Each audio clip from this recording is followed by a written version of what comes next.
आम्ही किती कष्ट केले याचा लोक कधी विचार करीत नाही. आम्ही संसार कसा उभा केला असेल याचा विचार केला. आमची पोरं लहान असताना 8-8 दिवस पोरांची माझी गाठ नव्हती मला. आणि आता लोक इतके खाली गेलेत की माझ्या मुलीच्या अंगात कपडे कसे याच्यावर लोकांची कमेंट्स आहे. याच्यापेक्षा काय वाईट पाहिजे मला. आता 4 दिवसापासून माझ्या मुलीच्या अंगातल्या कपड्यावर लोकांनी बातम्या तयार केल्यात मला. पण तिच्या बापानं मला द्यावं घोडे, तुम्ही मला घोडे लावा, माझा पिंड गेलाय. माझ्या मुलाचा आणि मुलीचा काय दोष आहे. पण ह्या कॅमेरेवाल्यांनी 8 दिवसात माझं जगणं मुश्किल करून टाकलं मला. काय मला एक सांगा, मुलगी तुम्हाला आहे, तुमच्या मुलीच्या कपड्यावर एखाद्याने कमेंट्स केली, तुम्हाला काय वाटेल. आणि मुलीच्या साखरपुड्यात कपडे मुलीकडचे लोक घेतात, नवरदेवाकडचे घेतात का मुलीकडचे घेतात. मग कपडे त्यांनी आणले असतील का म्या घेतले असतील. मग एवढी तरी क्लिप टाकणाऱ्याला लाज पाहिजे ना.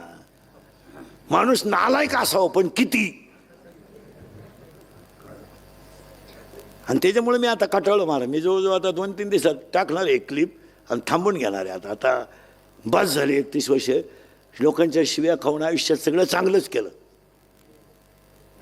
आयुष्यात चांगलं, पण त्याचं फळ माझ्यापर्यंत ठीक होतं, ते माझ्या घरादारापर्यंत जायला नव्हतं लागत.